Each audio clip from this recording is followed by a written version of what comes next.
വചനാമൃതം തയ്യാറാക്കി അവതരിപ്പിക്കുന്നത് വി മൈമൂന മാവൂർ.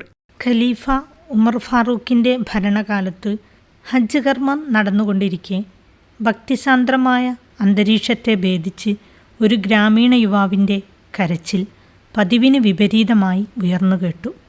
ശരീരമാസകലം രക്തം പുരണ്ടിരിക്കുന്നു. തൊട്ടടുത്ത് കോപാധിക്യത്താൽ കത്തുന്ന കണ്ണുമായി ഒരാൾ നിൽക്കുന്നു. ഗസാനിലെ മുൻ രാജാവ് ജബലത്ത് ബിനു അഹിയമായിരുന്നു അത്. കഅബ പ്രദക്ഷിണവേളയിൽ ആ യുവാവിൻ്റെ കാലിൽ ജബലയുടെ തുണി തട്ടിയതാണ് അയാളെ കോപിഷ്ഠനാക്കിയതും ആക്രമിക്കാൻ ഇടയായതും. അയാൾ ആക്രോശിച്ചു, ഞാൻ ആരാണെന്നറിയുമോ?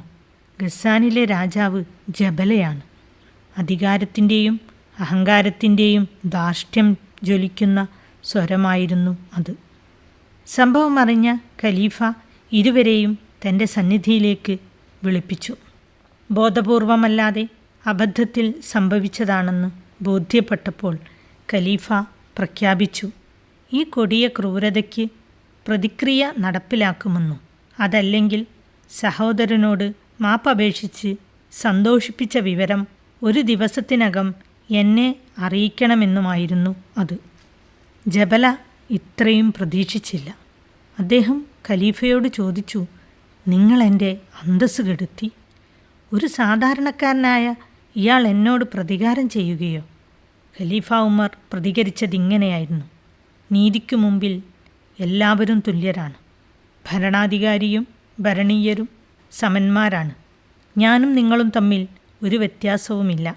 അനീതി പ്രവർത്തിച്ചവരോട് പ്രതിക്രിയ നടപ്പിലാക്കുക ഭരണകൂടത്തിൻ്റെ ബാധ്യതയാണ്. അത് നടപ്പിലാക്കിയിരിക്കും തീർച്ച. നീതി പുലരണമെന്ന് എല്ലാവരും ആഗ്രഹിക്കുന്നുണ്ട്. അനീതി ചെയ്തത് അന്യരാകുമ്പോൾ ശക്തമായി വാദിക്കുകയും സ്വന്തത്തിലെത്തുമ്പോൾ തെറ്റുകളെ ന്യായീകരിക്കുന്ന രീതിയുമാണ് പതിവ്. നീതി നടത്തിപ്പിന് അധികാരം, പ്രതാപം, ജാതി, ഉപജാതി, മതം, ദേശം, വർഗം, വർണ്ണം തുടങ്ങിയ ഘടകങ്ങളെല്ലാം നിർണായകമാണ്. അധികാരിവർഗത്തിൻ്റെ പിടിയിലമരുന്ന നീതി സാധാരണക്കാരന് എന്നും അപ്രാപ്യമാണ്. നാം ജീവിക്കുന്ന നാട്ടിലെ സ്ഥിതിയും പരിതാപകരമാണ്.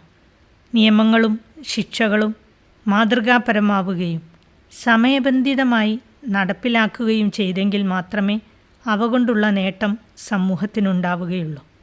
നിയമപാലകരും ന്യായാധിപരും നീതിപീഠങ്ങളും ഒത്തൊരുമിച്ച് സാമൂഹ്യനീതിയും സുരക്ഷിതത്വവും സ്ഥാപിക്കുന്നതിനുള്ള കൂട്ടുത്തരവാദിത്തങ്ങൾ നിർവഹിക്കപ്പെട്ടാൽ അനീതിയെയും അക്രമങ്ങളെയും ഒരു പരിധിവരെ തടയിടാനാവും.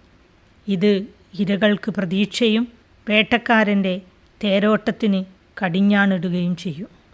ആസ്തിയും അധികാരവും ഉപയോഗിച്ച് ന്യായീകരണങ്ങൾ നിരത്തി പാവപ്പെട്ടവനെ ആക്രമിക്കുകയും അധികാരത്തിൻ്റെ പിൻബലം ഉപയോഗിച്ച് അത് സ്ഥാപിക്കാനും ശ്രമിച്ചപ്പോൾ നീതി നടപ്പിലാക്കുമെന്ന നിലപാടുള്ള ഭരണാധികാരിയെയും നീതിന്യായ വ്യവസ്ഥയെയും സ്ഥാപിക്കുകയായിരുന്നു ഖലീഫ ഉമർ. സ്വജനപക്ഷപാതവും അഴിമതിയും അരങ്ങുവാഴുന്ന ഭരണകൂടങ്ങളിൽ നിന്നും ഇരകളാക്കപ്പെട്ടവർക്കും പാർശ്വവൽക്കരിക്കപ്പെട്ടവർക്കും നീതി ലഭിക്കുക എന്നത് അചിന്തനീയമാണ്. നീതി പൗരൻ്റെ മൗലികാവകാശമായി വിശ്വസിക്കുന്ന ജനാധിപത്യത്തിൻ്റെ അടിത്തറ ഉറപ്പിക്കുകയും എല്ലാവരും തങ്ങളുടെ ബാധ്യതകൾ നിർവഹിക്കുകയും മറ്റുള്ളവരുടെ അവകാശങ്ങൾ അംഗീകരിച്ചു കൊടുക്കുകയും ആരും അപരൻ്റെ അവകാശങ്ങൾ ഹനിക്കുകയും കവർന്നെടുക്കുകയും ചെയ്യുന്നില്ലെന്ന് ഉറപ്പുവരുത്തുകയും ചെയ്യുമ്പോഴാണ് നീതി പുലരുക. നീതി പുലർന്നാൽ മാത്രമേ സമാധാനപൂർണമായ സാമൂഹിക ക്രമം സാധ്യമാകൂ. വി മൈമൂന മാവൂർ തയ്യാറാക്കി അവതരിപ്പിച്ച വചനാമൃതമാണ് ഇതുവരെ കേട്ടത്.